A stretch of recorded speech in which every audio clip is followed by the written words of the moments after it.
संवाद उपनिषद श्रृंखला में आज का विषय संप्रेषण की परिभाषा और सिद्धांत, भाग 3।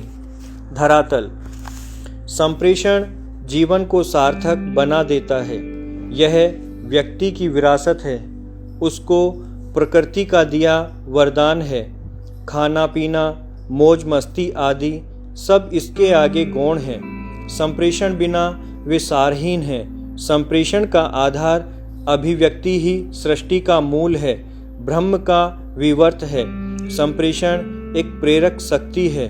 संप्रेषण ही ब्रह्मांड में लय का कारण बनता है।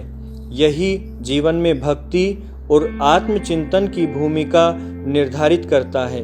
यह आत्मा की उत्कंठा है। इसीलिए हमारी परंपरा में शब्द ही ब्रह्म है। सृष्टि के निर्माण का सिद्धांत शब्द ब्रह्म से ही प्रतिपादित किया गया है। इसके परा, पश्यंती, मध्यमा और वैखरी रूपों का गहन विवेचन किया गया है। अर्थ रूप सृष्टि का प्रादुर्भाव वाक देवी सरस्वती से ही होना बताया गया है।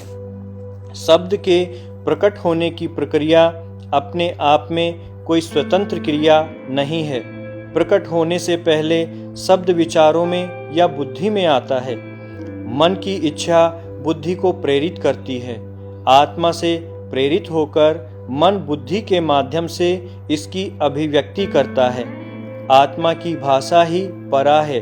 मन का धरातल पश्यंती है, बुद्धि का मध्यमा है, जबकि शरीर अपने आप को अभिव्यक्त करने के लिए वैखरी का प्रयोग करता दिखाई पड़ता है।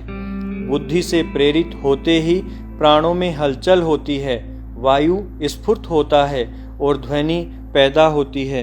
मन में अक्षरों तथा वर्णमाला का चिंतन बढ़ जाता है। यही भाषा के उत्पन्न होने की प्रक्रिया है। भारतीय तंत्र शास्त्र में इस शब्द और वाक पर विशद विवेचन उपलब्ध है।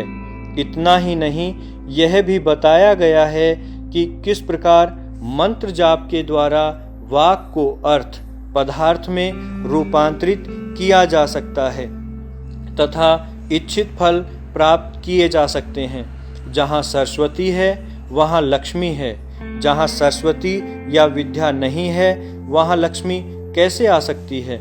यदि पूर्व कर्मों के कारण आ भी जाए तो वह लंबे समय तक टिकती नहीं है। संप्रेषण संस्कृत भाषा का शब्द है। इसमें प्रेषण का अर्थ होता है तीव्र इच्छा के साथ भेजना, प्रेषण करना। सम प्रत्यय संप्रेषण में संतुलन का संकेत करता है। यहाँ संतुलन का अर्थ है बिना किसी पक्ष या दिशा के जनता के व्यापक हित में काम करना। जनसंचार के दो मुख्य वर्ग हैं, प्रेषण और संप्रेषण।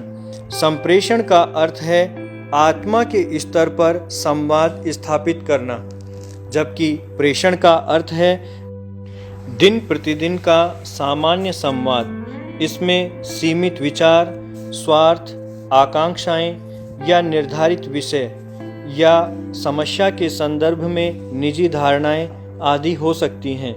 इन दोनों ही मामलों में हम हाव भाव, प्रयत्न और भाषा का सहारा लेते हैं। सामान्यतः संप्रेषण में किसी प्रकार की आकांक्षा नहीं होती है, जबकि प्रेषण में व्यक्ति किसी न किसी रूप में प्रतिफल की अपेक्षा रखता है। राष्ट्रीय महत्व के विषयों अथवा कतिपय उच्च स्तर के सांस्कृतिक व्यक्तियों के बीच संप्रेषण स्पष्टतः देखा जा सकता है।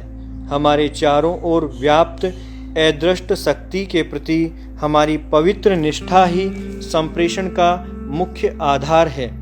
इस चिंतन के अनुसार हमारी इच्छाएं दो प्रकार की होती हैं। एक तो ईश्वर का मन है जो हमारे नियंत्रण में नहीं होता, तथा दूसरा हमारा अपना है जिसको संचालित और नियंत्रित किया जा सकता है। इसका संबंध हमारे छोटी अवधि के उद्देश्यों तथा लंबी अवधि के लक्ष्यों के साथ होता है। ईश्वरीय मस्तिष्क संप्रेषण का केंद्र होता है, जबकि हमारा मन हमारे दिन प्रतिदिन के संवादों का केंद्र होता है। दोनों में ही शब्द और कर्म का योग होता है। चूंकि हम 5 मूल तत्वों के बने होते हैं, अतः प्रत्येक संप्रेषण में ये 5 ही तत्व सक्रिय रूप से अपनी भूमिका निभाते हैं। भूमि विषय वस्तु है, अग्नि भावों की प्रबलता है, पानी उसकी दिशा और प्रवाह को सुनिश्चित करता है तथा वायु उसकी गति और गंतव्य की दूरी है। आकाश सदा उसका धारण करता है।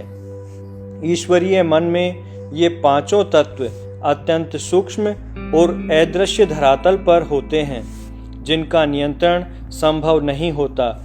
चूँकि हम हमारे भाग्य नियति के स्वयं नियामक होते हैं, अतः या तो इच्छाएं स्वीकार कर ली जाती हैं या फिर निरस्त कर दी जाती हैं।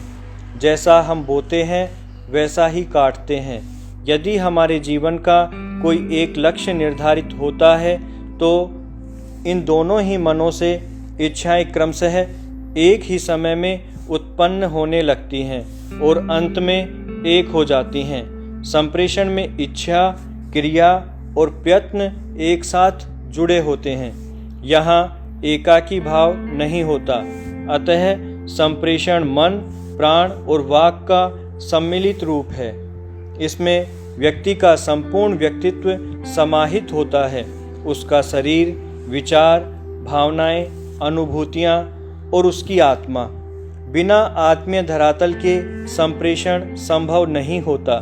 संप्रेषण के माध्यम से ही भावनाओं और इच्छाओं की अभिव्यक्ति की जाती है। मन इसका अभिन्न अंग है।